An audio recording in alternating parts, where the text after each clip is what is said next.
Bwana Yesu asifiwe, mpendwa msikilizaji, unayenisikiliza usiku huu wa leo. Nikukaribishe tena kwenye kipindi chetu cha Dominion Hour, kipindi cha saa ya utawala. Ninaamini Mungu wetu aliye mwaminifu, anatuwazia yaliyo mema kwenye maisha yetu. Ametuandalia kipindi hiki kizuri kwa ajili ya sisi watoto wake.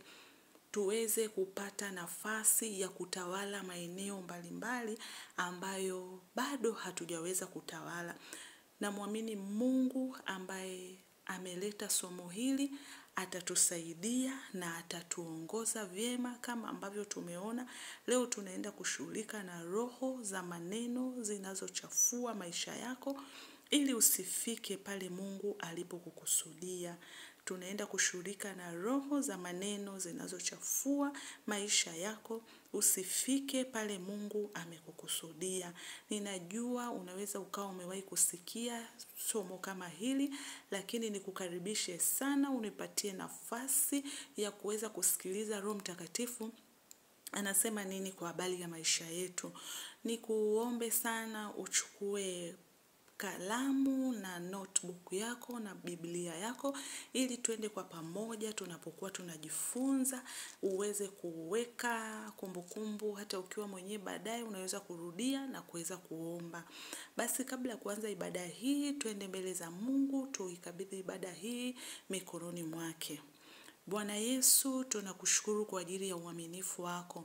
Asante Mungu ambaye unatupigania, asante Mungu ambaye unatutetea. Jina lako Bwana libarikiwe na liinuliwe. Usiku wa leo nasogea mbele zako pamoja na watumishi wako na watoto wako ambao wamesogea usiku huu kusikia nini kile Roho Mtakatifu unasema nasi usiku wa leo. Tunaomba Bwana utusamehe, tumewaza mengi, tumenena mengi, tumesema mengi. Bwana Yesu, tunaomba toba na rehema mbele zako. Ninajua Bwana tumekukosea. Bwana tumenenda kinyume kabisa na makusudi yako siku nzima mpaka usiku huu wa leo. Bwana tunaita rehema zako zipite ndani ya maisha yetu, zikafute kabisa uovu wetu na dhambi zetu Bwana, ili tunapokuja mbele zako kusikia kile ambacho Bwana umetuandalia tuweze kuelewa, tuweze kufunguka, tuweze kupata utawala kwenye maeneo mbalimbali ya maisha yetu. Ninaweka wakfu ibada ya leo mikononi mwako kwa damu ya Yesu. Unitumie mimi kama chombo tu ili watoto wako wanaposikia neno hili, najua yuko mmoja uliyemkusudia kumvusha kwenye eneo ambalo anapitia. Bwana Yesu, najiweka wakfu mikononi mwako, naweka wakfu watoto wako watakaposikia neno hili, wanaosikiliza sasa na watakaosikiliza baadaye. Damu ya Yesu ikawanenee mema. Ni katika jina la Yesu. Karibu Roho Mtakatifu, utusaidie kuelewa, utusaidie unaposema nasi tuelewe na maandiko. Ni katika jina la Yesu Kristo nimeomba na kushukuru. Amen. Bwana Yesu asifiwe sana, mpendwa msikilizaji. Basi nipende kukaribisha kwenye ibada hii ya leo, ya usiku wa leo. Ninajua yako Mungu aliyotukusudia kusema nasi usiku wa leo. Bwana Yesu asifiwe sana. Bwana Yesu asifiwe. Basi nikuombe unitegee sikio lako, uwe na notebook yako, peni na pamoja na Biblia yako, ili tunapokuwa tunasema unaweza kuandika, unaweza kufungua Bible yako, ukajua mistari inatoka wapi na ukazidi kuelewa. Bwana Yesu asifiwe sana. Basi bila kupoteza muda, twende tukajifunze somo ambalo Roho Mtakatifu ametupa siku hii. Neno la Mungu, somo la leo ambalo Roho Mtakatifu ameliachilia ndani yangu na limenipa nguvu ya kuweza kulisema mbele yenu, ni kushughulika na roho za maneno zinazokuchafua usifike pale Mungu amekusudia ufike. Andika na mimi, kushughulika na roho za maneno zinazokuchafua usifike pale Mungu amekusudia ufike. Bwana Yesu asifiwe. Ninaposema maneno, naamini kila mtu anajua maneno ni nini. Kwa hiyo ninaposema roho ya maneno, hii ni roho kamili ambayo iko na inasumbua watu wengi, inatusumbua, inazuia vitu vingi kwenye maisha yetu. Lakini nimekupa ufafanuzi mdogo kwamba roho ya maneno ni nini. Roho ya maneno ni roho inayoachiliwa juu ya mtu ili kumchafua. Bwana Yesu asifiwe. Hii ni roho inayoachiliwa juu ya mtu. Inaweza ikaachiliwa juu yako, inaweza ikaachiliwa juu ya mtu yoyote, ili kumchafua kwa kosa ambalo hajalifanya, ili kumzuia mtu yule asiende mahali ambapo Mungu amemkusudia. Bwana Yesu asifiwe. Hii ni roho inayoachiliwa juu ya mtu. Na inapoachiliwa juu ya mtu, roho hii ya maneno inaachiliwa. Mimi nimesimama katika kitu ambacho Roho Mtakatifu ameniongoza kusema. Ni roho inayomchafua mtu kwa kosa ambalo hajalifanya. Bwana Yesu asifiwe. Inapomchafua ni maneno yanapakazwa kwa mtu kwa kitu ambacho hajakifanya, na hayo maneno yanageuka kuwa uchafu wa kumchafua kwenye maisha yake. Na hayo maneno yanapokuja, yanapomuingia yule mtu, yanamchafua. Ndio maana nimesema kushughulika na roho za maneno zinazokuchafua, kwa sababu haya maneno target yake kubwa ni kuja kukuchafua, usifike katika lile kusudi la Mungu, ama usiishi katika lile kusudi la Mungu. Bwana Yesu asifiwe. Kwa hiyo inapokuja kukuchafua, mara nyingi hayo maneno yanakuwa yameachiliwa nyuma yake na roho ya kukuchafua. Ndio maana nimeita roho ya maneno, kwamba haya maneno ni roho kamili ambayo yanaachiliwa na shetani kwenda kwa mtu ama kwa watu kwa ajili yako, ili yaweze kukuchafua utoke katika lile kusudi la Mungu, ama usiishi yale makusudi ya Mungu, ama usifike katika lile kusudi la Mungu. Bwana Yesu asifiwe. Bwana Yesu asifiwe sana. Hebu fungua na mimi, twende tukafungue na mimi Matendo 16. Kuanzia ule mstari wa 16 mpaka wa 23. Tutasoma wote kwa pamoja. Ufatishe ili napokuja kukuelezea uelewe maneno yana athari gani. Unapoona maneno yamefunguliwa kwenye maisha yako, usiyapuuzie. Inawezekana, kabla hatujasoma nataka nikueleze kwamba maneno mara nyingi huwaga yanatokea katika msimu wako mpya. Inawezekana ni msimu wako wa ndoa. Inawezekana ni msimu wako umeingia kwenye msimu wa mahusiano. Inawezekana umeingia kwenye msimu wa biashara. Umeingia kwenye msimu wa kazi, msimu mpya. Umeingia kwenye msimu wa huduma kwenye maisha yako. Yamkini wewe ni mwimbaji, yamkini wewe ni mtu ambaye una wito ndani yako kumtumikia Mungu, kushuhudia watu waokoke, lakini kabla hujaanza kufanya kile kitu, kutumika au kufanya hizo biashara au kuingia kwenye mahusiano, yamkini unataka kuingia kwenye ndoa, ghafla kabla ya kuingia, maneno yanaanza kunyanyuka kwenye maisha yako, maneno ya kukuchafua. Nyuma yake iko roho kabisa kamili ambayo inapambana na wewe usiende kwenye lile kusudi ambalo Mungu amefanya nini? Amekukusudia. Let's say kwamba unaingia kwenye msimu wako mpya, labda wa ndoa, umeshapata mahusiano, unataka kuingia sasa, mna preparation zile za kuingia kwenye ndoa.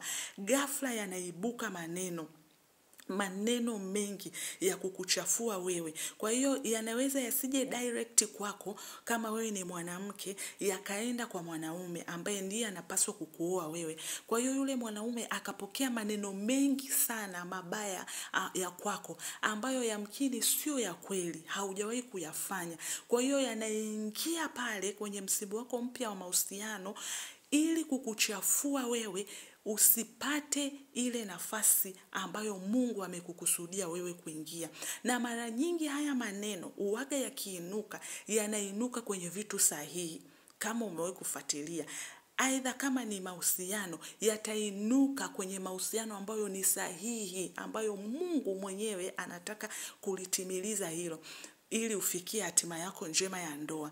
Kama ni kazi, yanaingia kwenye nafasi, yanakuaga yanaenda kwenye kazi ambayo ndio Mungu amekukusudia. Inawezekana ni biashara, unataka kufungua biashara, unashangaa umeanza tu kufanya ile biashara, umeanza vizuri, Mungu amekupa location nzuri, amekuelekeza namna ya kufanya na nini, ghafla baada ya wiki unashangaa maneno yanainuka mengi ya kukuchafua, kiasi kwamba kama hauna ule moyo wa ustahimilivu au hujapata watu wa kuweza kukutia moyo na kukuelekeza vitu gani ufanye, unaweza ukafunga hilo duka. Kwa sababu ya nini? Ya maneno. Kwa sababu tunasema maneno ni roho kamili ambayo shetani yuko nyuma yake, anayaachilia ili kukuzuia wewe usifike kwenye hatima yako. Kwa hiyo angalia sana, unapoona kuna maneno yanaanza kuinuka, chunguza sana, unakuaga huo ni msimu wako mpya kwenye kitu fulani, aidha biashara, ndoa kama nilivyosema, ama huduma. Yani ukiona kuna maneno yanainuka, mara nyingi huaga ni msimu wako mpya kwa ajili ya kitu ambacho unakiandaa kukifanya. Kwa hiyo yanainuka yale maneno ili kukunyong'onyeza wewe uache kufanya kile ambacho Mungu anataka umfanyie, au Mungu anataka ufanye ufike kwenye hatima yako njema. Bwana Yesu asifiwe. Naamini mpaka hapo umenielewa kwa maelezo hayo mafupi. Kwa hiyo unapoona kwenye maisha yako umeanza kitu au unaendea kwenye kitu, huo ni msimu wako mpya, mlango wako wa kitu kipya umefunguka, na ukaanza kuona maneno yanainuka kwa kasi, usiyapuuzie. Ndio maana nimerudi kukuambia sasa leo tunataka kushughulikia kwa wewe ambaye hujui, yamkini tayari yameshatokea, yamkini ndio wanajipanga yatokee, au hata hujui kwamba kuna dalili zozote za maneno zitakuja kutokea. Ili somo litakuwa ni msingi kwako, na ni msingi kwako kukusaidia na kukufanya ujue ni nini cha kufanya kama yatatokea, au ni nini cha kufanya kwa mtu ambaye unamsikia anapita kwenye situation kama hii. Ni vitu ambavyo vinaumiza kama hautapata watu sahihi wa kukusaidia. Ni vitu ambavyo vinarudisha nyuma kile kitu ambacho unatamani kufanya, kama Mungu hata kuinulia watu wa kukusaidia, kukuongoza ili uvuke hapo. Bwana Yesu asifiwe sana. Bwana Yesu asifiwe. Basi twende tukasome hiyo Matendo 16. Neno la Mungu linasema hivi, kuanzia mstari wa 16. Ikawa tulipokuwa tukienda mahali, hii ni ile habari ya Paulo na Sila. Anasema ikawa tulipokuwa tukienda mahali pale pa kusali, kijakazi mmoja aliyekuwa na pepo wa uaguzi akatukuta, aliyewapatia bwana zake faida nyingi kwa kuugua. Nisikilize kwa makini sana tunapoenda kusoma haya maandiko ili uweze kuelewa. Mstari wa 17. Akamfuata Paulo na sisi akipiga kelele akisema, watu hawa ni watumishi wa Mungu. Yani yule mtu mwenye pepo wa uaguzi akamfuata Paulo, akamwambia, akasema, watu hawa ni watumishi wa Mungu aliye juu, wenye kuwahubiria njia ya wokovu. Akafanya hayo siku nyingi, lakini Paulo akasikitika, akageuka akamwambia yule pepo na kuamuru kwa jina la Yesu Kristo, mtoke huyu. Akamtoka saa ile. Mstari wa 19. Bwana zake walipoona ya kuwa tumaini la faida yao limewapotea, wakawakamata Paulo na Sila, wakawakokota mpaka sokoni mbele ya wakuu wa mji. Mstari wa 19. Wanasema baada ya bwana zao kuona tumaini lao limepotea kwa sababu ya Paulo na Sila, walipokemea lile pepo la utambuzi. Ina maana huyu mtu alikuwa na mabwana zake, alikuwa na mabosi wake ambao alikuwa anawapa faida kwa hiki wanachokifanya. Bwana Yesu asifiwe. Kwa hiyo walipoona hawa mabwana zake walichukia kitendo cha Paulo na Sila walichokifanya kwa ajili ya huyu mtu ambaye alikuwa na pepo wa uaguzi, kwa sababu alifunguliwa. Alipofunguliwa waliona wamepoteza faida zao, hawakupata tena mtu ambaye anawaletea faida kwa kazi hiyo. Bwana Yesu asifiwe. Wakamchukua Paulo na Sila, wakawakokota mpaka sokoni mbele ya wakuu wa mji. Mbele ya wakuu wa mji. Naomba ushike hapo. Wakawachukua kwa makadhi, wakasema, watu hawa wanachafua sana mji wetu, nao ni Wayahudi. Hapo ndipo lango la maneno lilianza kufunguka katika mstari wa 20. Hawa wali tuseme kwa watumishi wa Mungu ambao tunamtumikia Mungu. Umenyanyuka, umeenda sehemu, umemkomboa mtu na mtu amefunguliwa. Lakini yule mtu nyuma yake anao watu ambao anawapa faida. Wale watu hawawezi kufurahi wewe kitu ulichokifanya, umeharibu kazi zao. Kwa hiyo hawa hawakuona kitu kingine chochote cha kufanya, wakafungua mlango wa maneno. Na kuambia maneno yakaanza kuwachafua Paulo na Sila. Mstari wa 20 anasema, wakawachukua kwa makadhi, wakasema, watu hawa wanachafua sana mji wetu, nao ni Wayahudi. Nilikwambia kwamba roho ya maneno ni roho inayoachiliwa juu ya mtu ili kumchafua kwa kosa ambalo hajalifanya.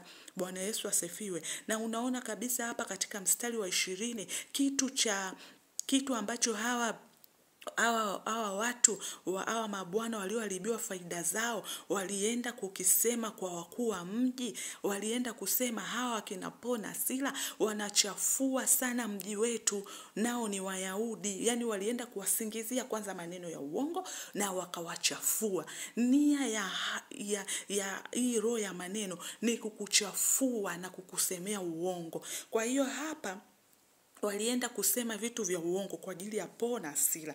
Twende mstari wa 21, mpendwa msikilizaji, utanielewa taratibu.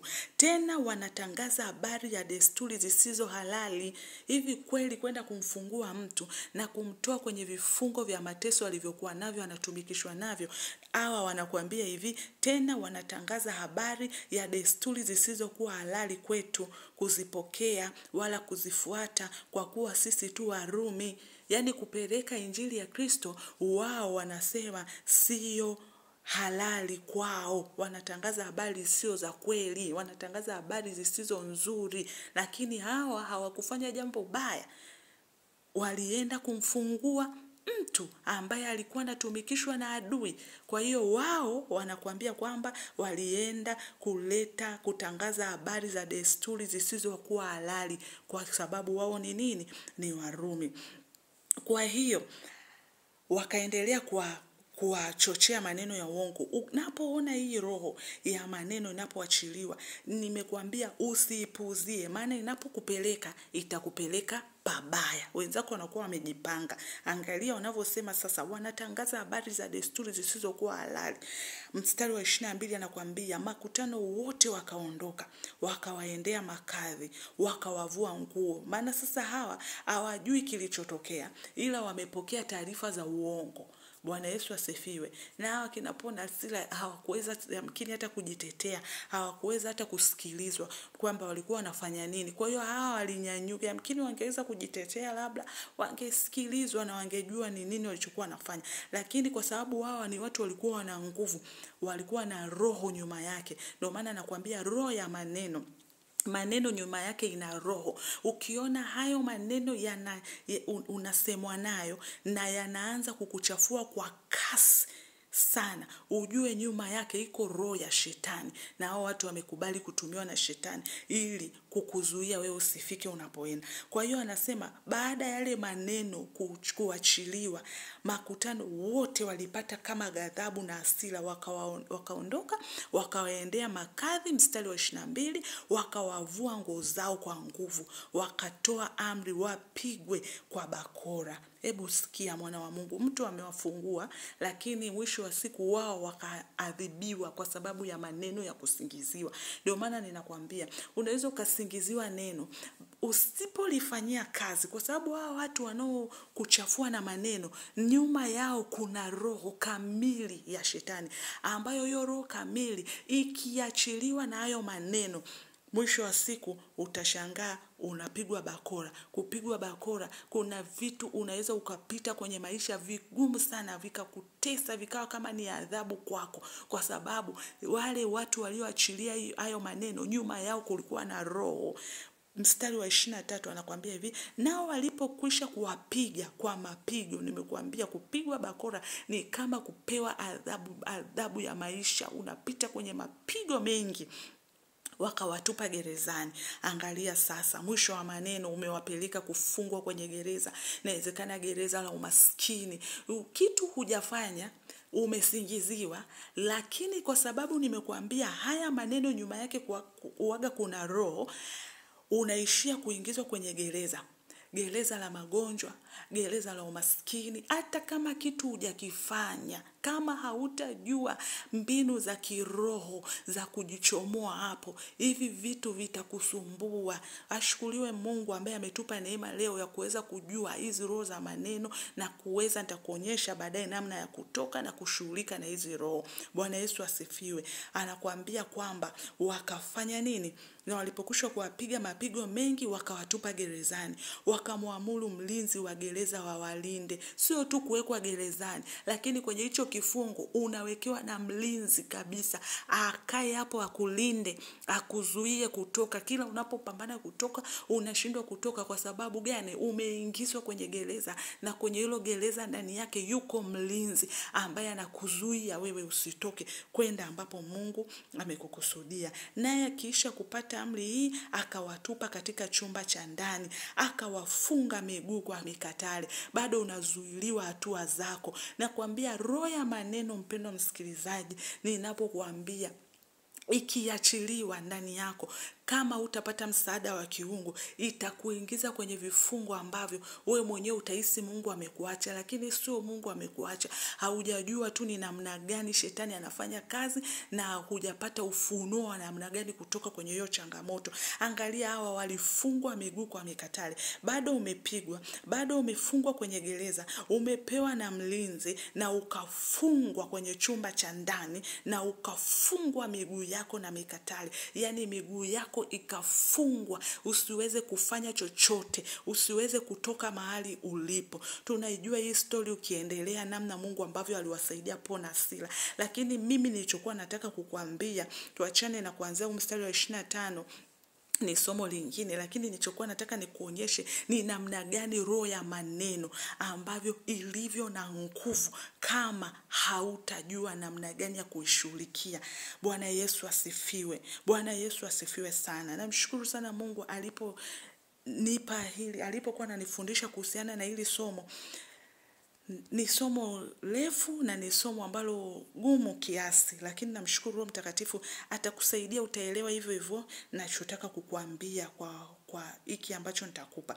Kwa hiyo tumeona kwamba hii roho ya maneno inapoachiliwa juu ya mtu, nia yake ni kumchafua kwa kosa ambalo hajalifanya. Tumesoma neno, utasoma wewe mwenyewe hii habari ya Paul na Sila, Matendo 16:20 na kuendelea, kuanzia mstari wa 1 na kuendelea. Utaona ambavyo ilifunguka. Walienda kuwasingizia kwa kosa ambalo sio la kweli. Walienda kumtumikia Mungu.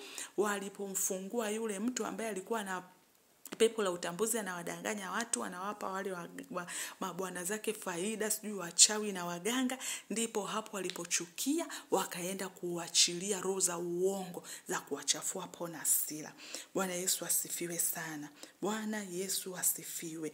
Kwa hiyo ni nini sasa? Ni kwa sababu gani hii roho ya maneno inaachiliwa juu yako?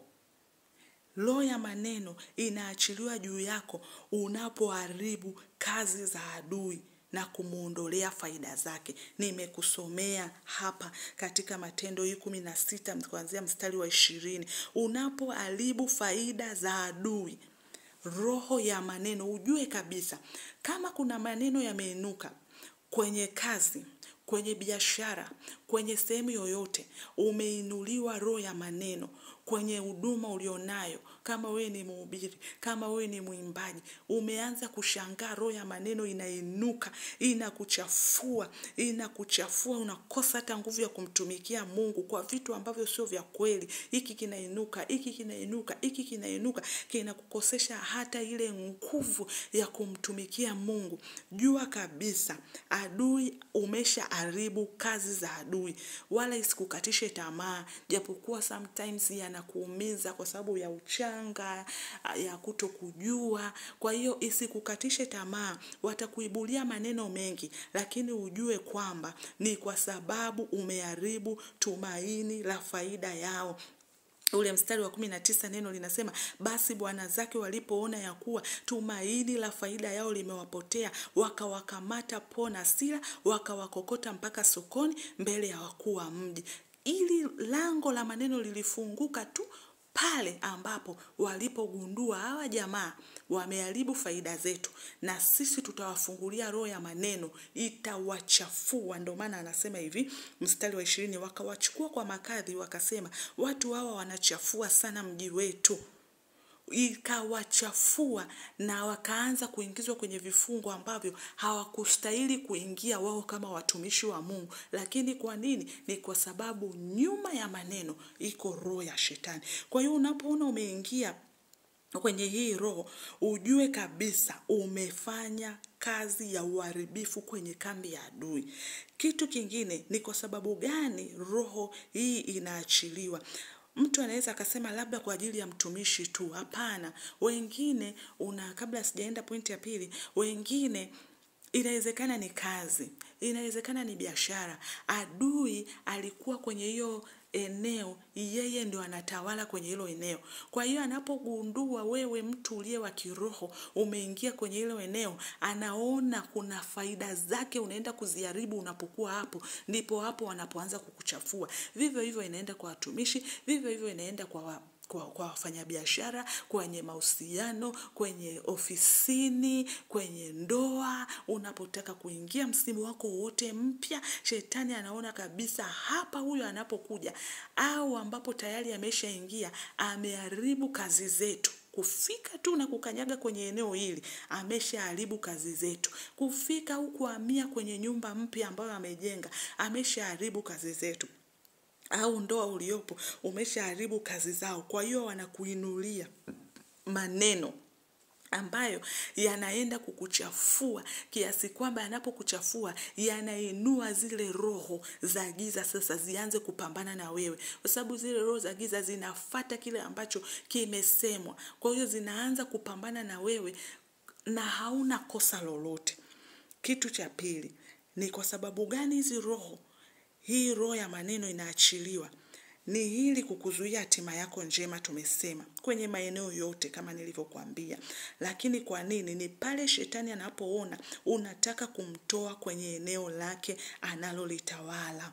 Bwana Yesu asifiwe. Shetani anapoona unataka kumtoa kwenye eneo lake ambalo alikuwa anatawala kwenye ulimwengu wa roho, anainua roho ya maneno ikuzuie usikae kwenye hilo eneo.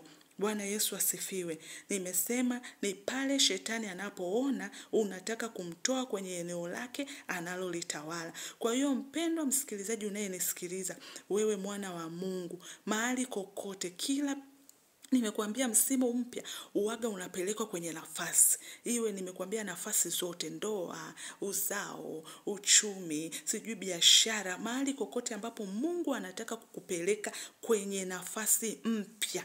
Yaani uanze upya. Ujue kwenye ulimwengu wa roho yuko mtu ambaye alishakaa kwenye hiyo nafasi kabla ya kwako wewe.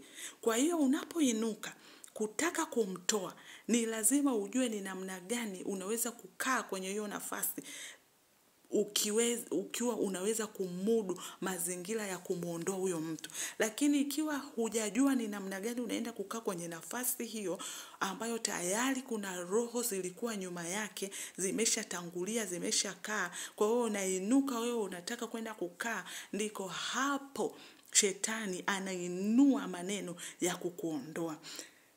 Tusome neno la Mungu utanielewa vizuri.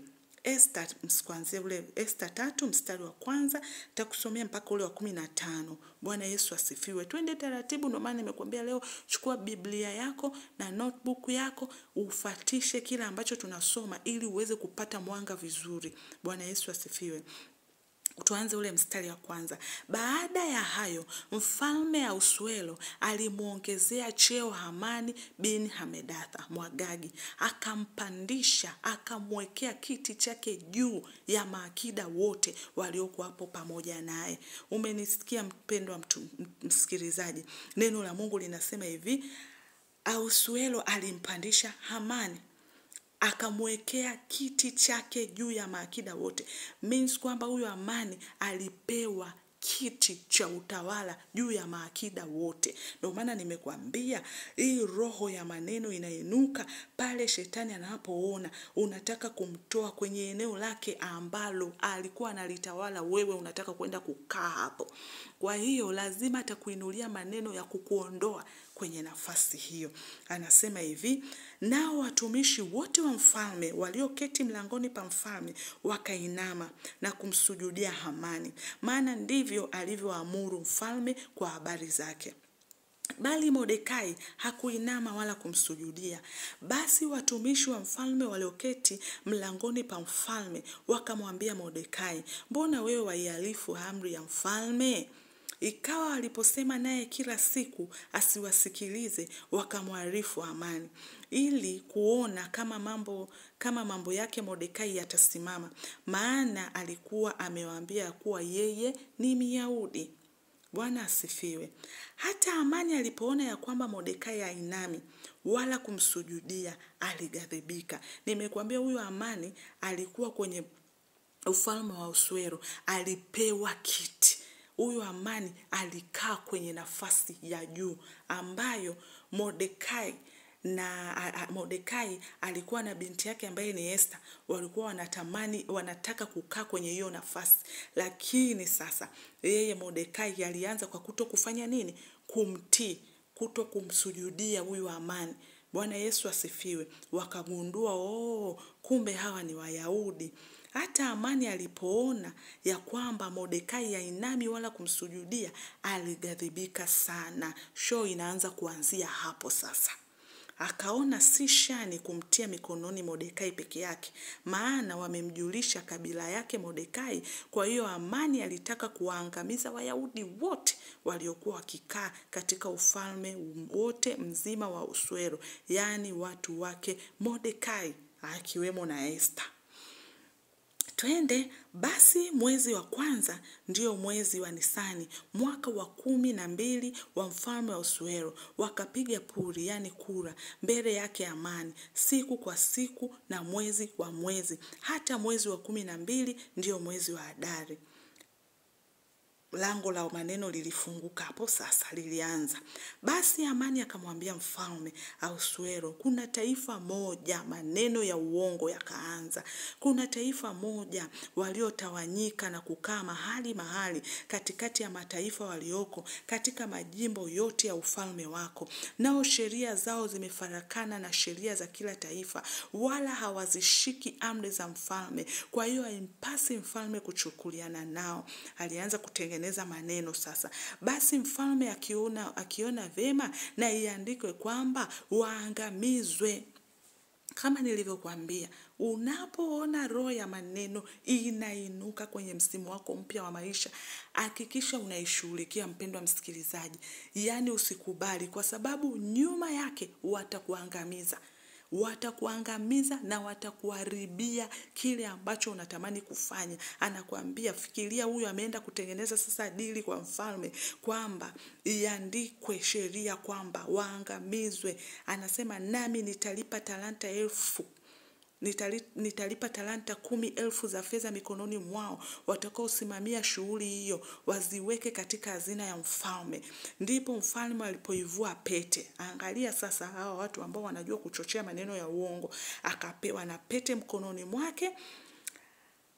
Akaambiwa, kisha mfalme akamwambia Hamani, hiyo fedha umepewa na watu wote pia, fanya uonavyo vema. Adui yako amepewa sasa nguvu ya kuweza kukufanyia ubaya kwa habari ya maneno ya kutengeneza. Bwana Yesu asifiwe. Bwana Yesu asifiwe sana. Basi baada ya hapo sasa ukisoma ule mstari wa 13 anasema barua zikapelekwa kwa mikono ya matarashi mpaka majimbo yote ya mfalme kuwaangamiza Wayahudi wote, kuwaua, kuwafisha. Umeona, nyuma ya maneno kuna kuangamizwa, kuna kuuliwa, kuna kufishwa, vijana, wazee, watoto, wachanga, wanawake pia, siku moja. Yani siku ya 13 ya mwezi wa 12 ndio mwezi wa Adari, kuyachukua mali yao kuwa nyara. Umeona? Nakili ya andiko ya kupigwa mbiu katika jimbo hilo ilitangazwa kwa mataifa yote. Matarishi wakaondoka wakaenda haraka kwa amri ya jeshi, wakapigwa mbiu huko Shushani ngomeni, mfalme wa amani, wakaketi ili kunywa divai. Hivyo Bwana Yesu asifiwe. Bwana Yesu asifiwe. Nimekuambia hivi, sababu inayofanya hii roho iachiliwe juu yako ni pale anapoona adui unataka kumtoa kwenye eneo ambalo tayari analitawala. Kwa hiyo huyu Mordekai, nia yao walikuwa wanataka kukaa kwenye ile nafasi. Tunaona mwisho wa siku ukisoma huko Mordekai alikaa kwenye ile nafasi ya amani. Bwana Yesu asifiwe. Lakini ukiendelea kusoma, pata nafasi utasoma, alipoona kwamba huyu anataka kumtoa, ila ni kwa sababu wenzetu walikuwa vizuri kiroho, waliomba, walifunga, wakaweza kumtoa amani kwenye ile nafasi. Lakini wangezembea wao, sheria ilikuwa inahusu wauliwe na waondolewe, wasionekane tena na vitu vyao vitekwe nyara. Bwana Yesu asifiwe. Bwana Yesu asifiwe sana. Kwa hiyo kama nilivyokuambia, unapoona hii roho inainuka juu yako kwenye maisha yako, hakikisha unajitahidi sana usizembee. Yani unapoanza kusikia maneno, usidelay kufanya maamuzi ya kufanya vitu vya kiroho, kwa sababu itakuangamiza. Bwana Yesu asifiwe. Ukija kusoma kwenye hii Wafalme wa kwanza mstari wa sura 21, ukianza mstari wa kwanza, kulikuwa kuna habari ya, nitakusomea tu kwa kifupi. Kulikuwa kuna habari ya Nabothi Myezreeli, alikuwa na shamba la mzabibu katika Yezreeli karibu na nyumba ya mfalme Ahabu. Bwana Yesu asifiwe. Lakini mfalme alikuwa anataka lile eneo. Ni kweli lile eneo, anakuambia Nabothi, mfalme akamwambia Nabothi, nipe shamba la mzabibu, nilifanye shamba la mboga. Nimekuambia shetani anakuachilizia hii roho ya maneno kwa sababu anaona unataka kumtoa kwenye nafasi. Yamkini huyu Nabothi alikuwa mkulima, kwa sababu alikuwa na shamba zuri la mzabibu ambalo aliririthi kutoka kwa wazazi wake. Kwa hiyo nafasi yake huyu Nabothi ilikuwa ni mkulima. Bwana Yesu asifiwe. Lakini huyu mfalme alikuwa anataka kumtoa Nabothi kwenye nafasi yake. Lakini sasa alipokuwa anataka kumtoa Nabothi, yeye alikataa kwa sababu ilikuwa ni haki yake. Nabothi alimwambia mfalme, Bwana apishe mbali, nikupe wewe urithi wa baba zangu. Ni kweli hili shamba, utapata muda utasoma, ni ilikuwa urithi, ni haki yake kweli. Hakudanganya, hakusingizia. Shamba lilikuwa ni haki yake kweli. Lakini kwa nini mfalme alikuwa anataka? Kwa sababu alishaona hili shamba lipo karibu na ikulu. Huyu jamaa Nabothi anaweza akachukua nafasi ya kitu ambacho yamkini alikuwa nacho mfalme. Kwa hiyo mfalme akawa anataka kumtoa huyu kwenye nafasi. Na tunaona kabisa ilifanikiwa, kwa sababu mfalme alikuwa na mwanamke alikuwa anaitwa Jezebel, ambaye yeye alikuwa ni mchawi. Kwa hiyo nyuma ya hii roho ya maneno ziko roho za kichawi kabisa, zinaweza kufanya kazi zikakutoa kwenye nafasi ambayo Mungu amekukusudia uwepo. Kwa hiyo huyu Jezebel alinyanyuka akatengeneza karatasi, kwa sababu ukisoma mume wake ni kama alinyongonyea, alifadhaika moyo kwa jibu alilojibiwa na Nabothi, akanyongonyea, mke wake akatengeneza akatengeneza barua, nyaraka kwamba wamkamate Nabothi. Yani maneno ya kusingizia. Sasa hayo nakwambia, mlango ulianza kufunguka mstari wa 8, anasema basi akaandika nyaraka kwa jina la Ahabu, akazitia muhuri yake, akazipeleka zile nyaraka kwa wazee na kwa watu wenye nguvu nguvu. Hebu sikia hapo, waliokuwa katika mji wake waga wanawatumia watu wenye nguvu. Kwa hiyo wewe usipokuwa na nguvu, nyuma yao wenzako ziko roho zenye nguvu zinazoachilia maneno juu yako. Kwa hiyo usipopambana, hizi roho zitakufadhaisha, zitakunyong'onyesha na zitamaliza vitu vyako. Anasema walikuwa katika mji wake waliokaa pamoja. Akaandika katika zile nyaraka akasema, pigeni mbiu ya watu kufunga. Hebu fikiria huyu Jezebeli alikuwa ni mchawi, lakini aliachilia nguvu mpaka ya kufunga kwa ajili tu ya hilo, kwa ajili ya Nabothi kwenye hilo eneo. Kwa hiyo wewe unaposikia roho ya maneno, usifikirie limekuja tu kawaida. Hiyo roho ya maneno wenzako mpaka wanafunga kwenye ulimwengu wao wa giza kwa ajili ya kukumaliza wewe na hizo roho za maneno. Wakafunga, wakamweka Nabothi juu mbele ya watu, wakainua watu wawili, watu wasiofaa, ili wamshtaki na kumshuhudia maneno ya uongo, kunena kwamba eti amemtukana Mungu na mfalme. Lakini Nabothi hakumtukana mfalme, hakumtukana Mungu. Alisema, Mungu epushie mbali, siwezi kukupa shamba la urithi ambao nimepewa. Ilikuwa ni haki yake. Lakini ndo napokuambia maneno ya uongo yalitengenezwa hapa. Ukiendelea kusoma, Nabothi aliwekwa, alifungwa, akauliwa. Bwana Yesu asifiwe. Kwa hiyo kuwa makini sana unaposikia, unapoona kwenye msimu wako mpya roho ya maneno inainuka, ujue shetani ana ajenda kubwa juu yako. Angalia mwisho wa siku Nabothi, ukiendelea kusoma, hatuna huo muda sana, alikuja akafa. Bwana Yesu asifiwe. Alikufa kwa kiwanja kilikuwa ni chake, kilikuwa ni urithi wake, lakini aliondoka, alikufa kwa maneno ya kusingiziwa kwamba amemtukana mfalme na Mungu. Kwa hiyo watu walimpiga kwa mawe na akafa vibaya, kwa sababu hebu fikiria wewe, watu waje wakuzushie kwa habari ya kazi yako, waje wakuzushie maneno kwa habari ya ndoa yako, kwa habari ya shamba lako, unauliwa vibaya kwa kitu ambacho hata sio cha kweli. Ni nini? Roho ya maneno. Nyuma yake iko roho inayopambana na watu. Kwa hiyo unapoona hii roho ya maneno, ninakusisitiza mpendwa msikilizaji, usiipuuzie. Anza kutafuta ni namna gani unachomoka kwenye hiyo roho. Bwana Yesu asifiwe.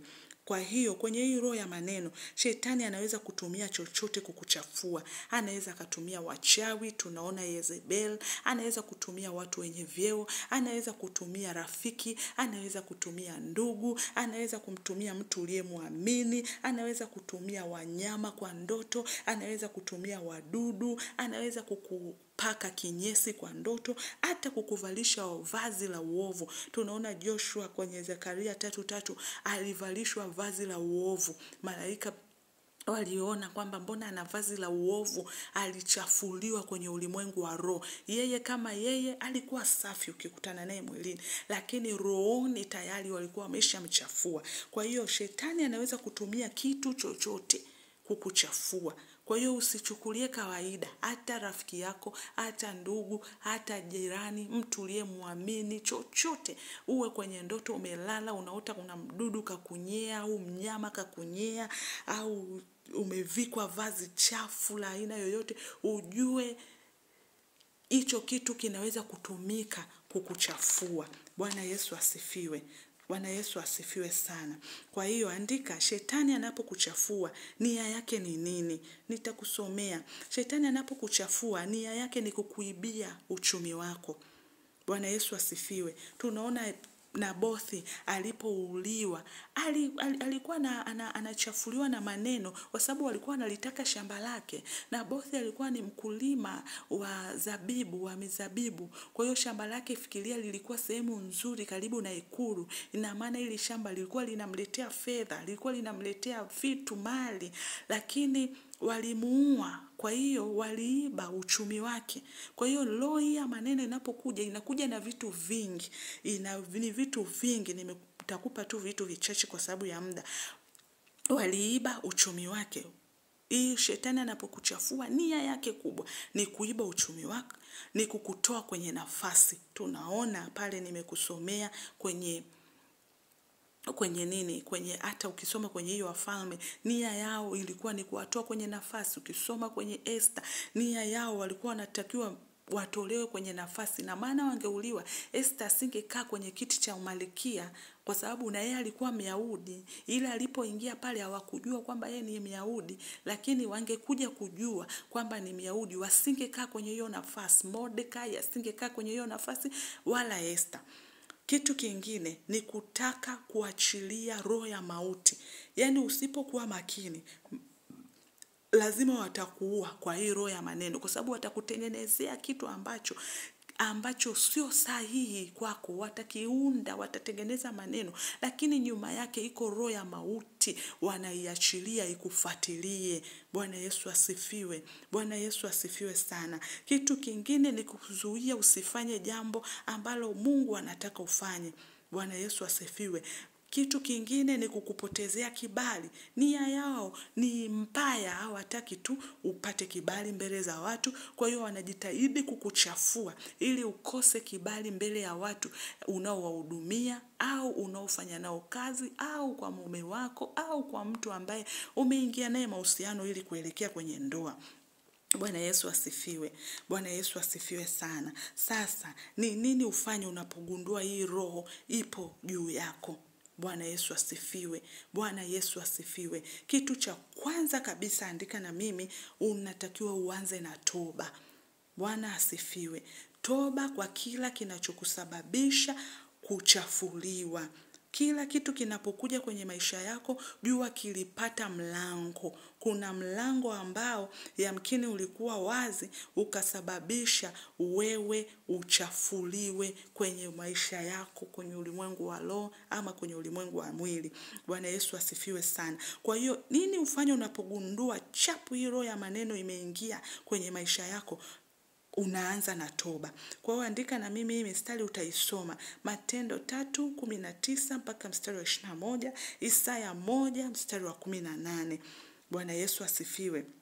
Kitu kingine ni kuishi maisha ya usafi. Endelea kuishi maisha ya usafi ili uepushwe kuchafuliwa kwenye maisha yako. Ili uweze unapogundua hii roho imeachiliwa juu ya maisha yako, nimekuambia cha kwanza ni lazima urudi kwa toba. Cha pili, hakikisha unaishi maisha ya usafi, ambayo maisha ya usafi hayatakusababishia wewe uepushwe na roho ya kuchafuliwa kwenye maisha yako. Maisha ya usafi naamini unaelewa, ni usafi, matendo mema, kuishi maisha ya kumpendeza Mungu, ambayo sasa hiyo itakuwa ni mlango wa kukusaidia wewe, ni ufunguo wa kukusaidia wewe usiendelee kuchafuliwa, kwa sababu tayari umeshaomba toba. Anza sasa kuishi yale maisha ya usafi ili Mungu akuepushe na kuchafuliwa kwenye maisha yako. Waefeso 4:22 mpaka mstari wa 24. Kitu cha tatu ni kushughulika na wote wanaohusika kukuchafua kwa maneno. Bwana Yesu asifiwe. Kushughulika vipi? Unaweza kushughulika kama Esther. Baada ya kuona kwamba kuna mpango na ni Hamani ameupanga, Esther alipoambiwa na Mordekai kwamba kuna kitu hiki kinaendelea, Esther aliadhimu moyoni mwake kufunga siku 3 kavu. Bwana Yesu asifiwe. Alipofunga siku 3 kavu, kuomba na kufunga kulisababisha ule mpango wa amani kuvurugika, maneno yake kuvurugika, na wao ndio wakamuondoa Hamani kwenye ule mpango wake mbaya aliofanya, na wao wakakaa kwenye hiyo nafasi yake. Kwa hiyo ili uweze kushughulikia, lazima ushughulike na wale wote wanaohusika. Unashughulikaje nao wao ambao wamehusika na kufanya uharibifu kwenye maisha yako, ya kukuchafua? Kama unawajua ama uwajui, funga na kuomba. Cha pili, wapeleke kwenye bonde la kukata maneno. Yoeli 31 mstari wa 9. Washtakie kwa Mungu wako. Wapeleke kwa Mungu wako. Mungu mwenyewe atawahukumu, kwa sababu unajua kabisa hiki kitu sijafanya, na umeshaomba toba. Kama ulifanya au hujafanya, umeomba toba na bado wanaendelea kukuchafua, basi peleka mashtaka kwa Mungu wako. Mungu atawahukumu katika lile bonde la kufanya nini? La kukata maneno.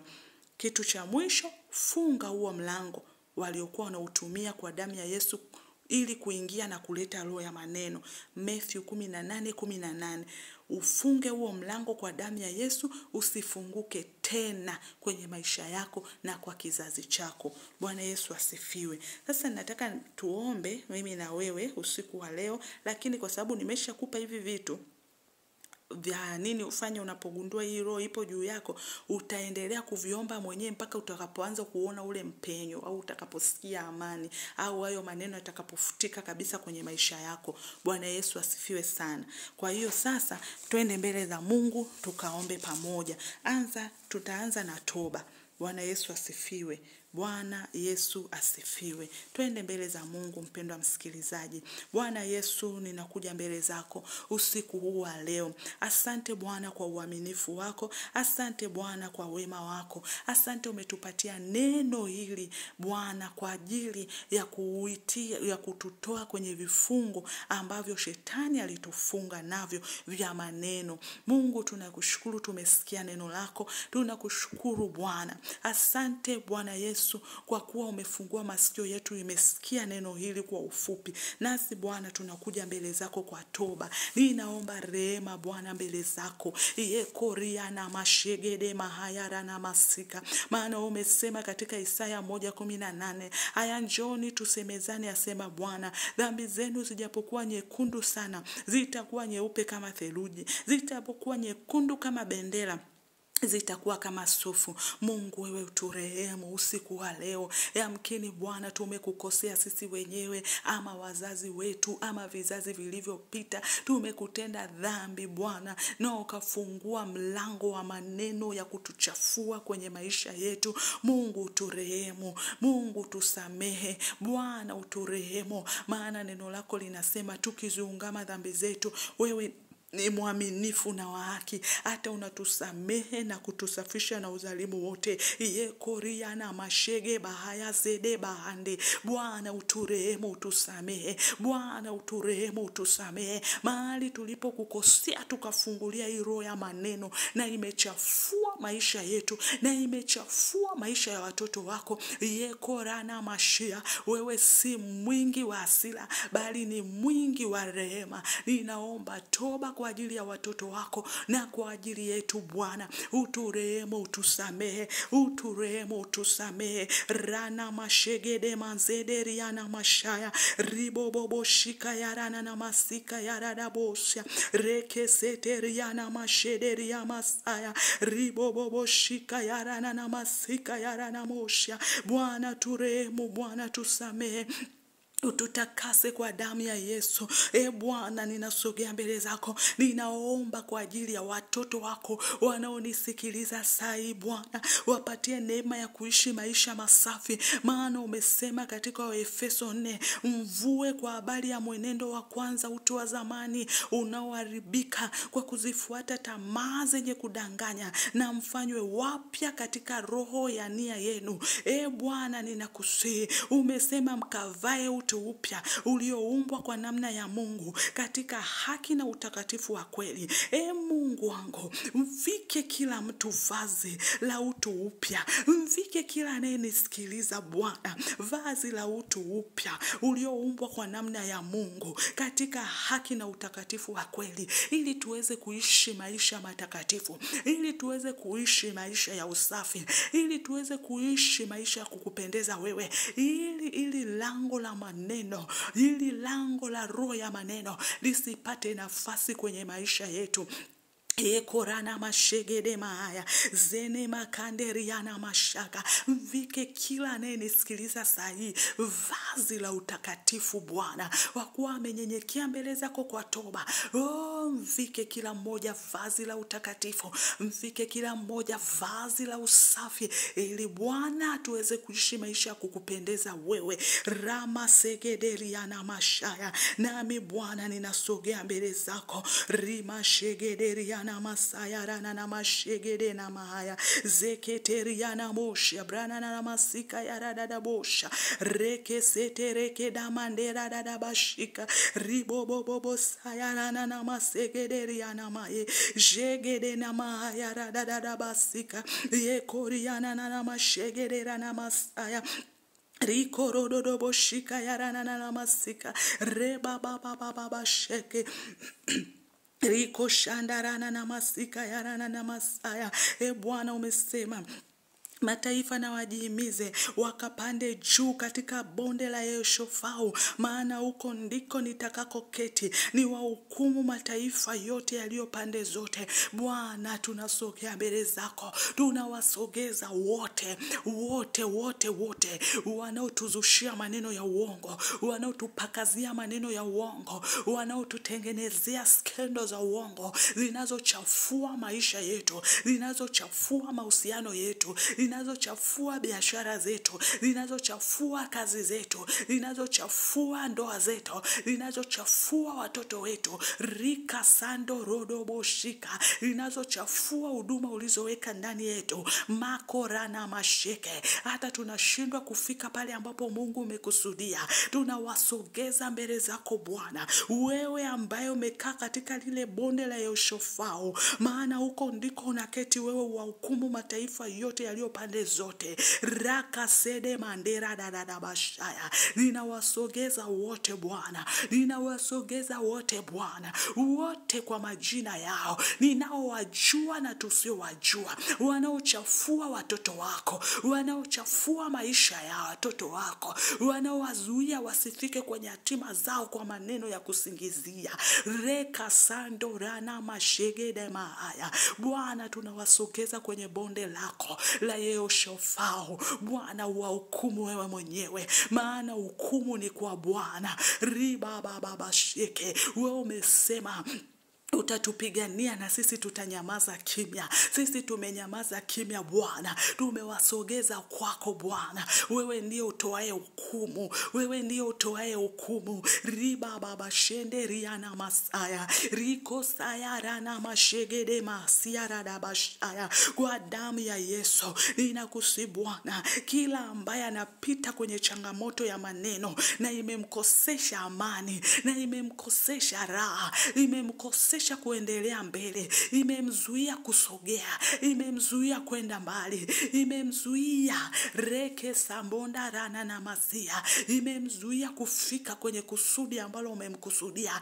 Maneno yamemnyongonyesha, maneno yamemuondolea confidence ya kufanya vitu. Makoria na mashede bahaya. Mpatie nguvu ya kuomba kama Esther, mpatie nguvu ya kuomba kama Esther, na arudi kwenye nafasi yake, na arudi kwenye nafasi yake. Makoria na mashede maanda ribobobobo shika yarana na masika. Na misaya usiku wa leo kwa mamlaka ya jina la Yesu, sawa sawa na neno lako Mathayo 18:18, ribo shegede maanda radada basika ribobobo shika yarana na masika. Umesema tena, nawaambia ya kwamba mtakayoyafunga duniani yatakuwa yamefungwa mbinguni, na yoyote mtakayoyafungua duniani yatakuwa yamefunguliwa mbinguni. Nami kwa mamlaka ya jina la Yesu, kwa ufunguo huo wa ufalme wa mbinguni, ninaenda kufunga huo mlango wa maneno juu ya watoto wako. Ninaufunga huo mlango kwa mamlaka ya jina la Yesu. Usifunguke tena duniani, usifunguke tena mbinguni, usifunguke tena. Ninaufunga huo mlango kwa ufunguo wa mamlaka ya jina la Yesu. Usifunguke tena. Wape watoto wako kuishi maisha ya amani, wape watoto wako kuishi maisha ya utakatifu. Kasede mahaya. Na kila kilichoibiwa kupitia hayo maneno kirejeshwe, kirejeshwe. Makoriana masaya. Ninafuta kila mauti, ninawarudisha kwenye nafasi zao, ninawarudisha, naamuru rejesho kwenye uchumi wao, ninaamuru rejesho wa nafasi zao. Ninaifuta mauti, ninaifuta mauti kwa damu ya Yesu. Na rejesha kibali chao kilichoibiwa, na kila kilichoibiwa na hii roho ya maneno ninakirejesha sasa kwa mamlaka ya jina la Yesu Kristo, katika jina la Yesu. Asante Mungu kwa kuwa wewe ni mwema. Basi mpendwa msikilizaji, unaweza kuendelea kuomba na kuomba, ukaendelea kurejesha. Unapomaliza maombi, ukaendelea kurejesha vitu vyako vyote ambavyo shetani alikuibia. Endelea kurejesha na Mungu atakusaidia, utavuka salama. Mungu akubariki sana kwa kusikiliza na kuomba pamoja nami. Mungu akubariki. Naamini Mungu aliyeagiza neno hili atakuvusha salama. Mungu akubariki sana na ubarikiwe sana. Amen.